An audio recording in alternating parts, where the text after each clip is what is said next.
When he walked into Palace Habu, I sat up so suddenly I almost choked on my beer. He'd never been here before. That much was immediately obvious. Maybe he was new to the island, maybe he was just new to the club, but he had that bewildered, fish-out-of-water look on his face of someone venturing into someplace unfamiliar. Couldn't really blame him. I'd given the place the same sweeping, disbelieving look when I stepped through that door a little over 6 months ago. Palace Habu was pretty much designed for sensory overload. Flickering lights, bright colors, music videos playing on 6 different flat-screen televisions. A fog machine kept the air opaque on one side of the room, but an industrial-strength air conditioner prevented the place from getting too humid.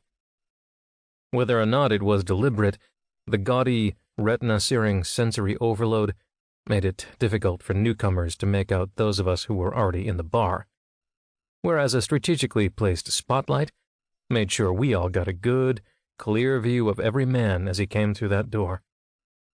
In other words, if my commanding officer came waltzing in, I had a chance to make myself scarce before he saw me.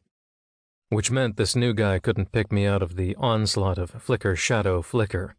But I could see him. Oh, God, could I see him?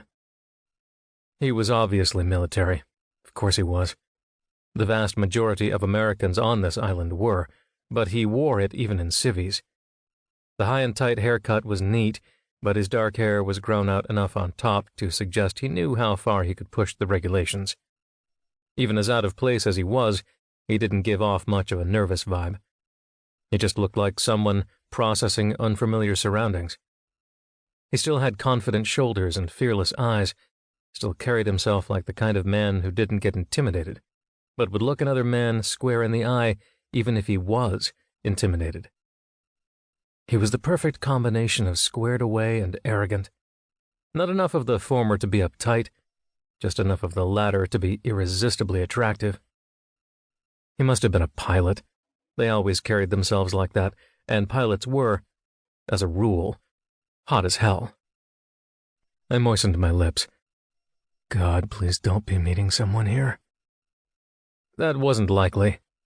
Men didn't come here to meet someone with whom they'd already crossed paths. No, they came here just to hang out, and no one came here on dates. This wasn't a watering hole, it was a hunting ground, and on an island where attractive gay men were difficult to find, a man had to move quickly if he saw something he wanted.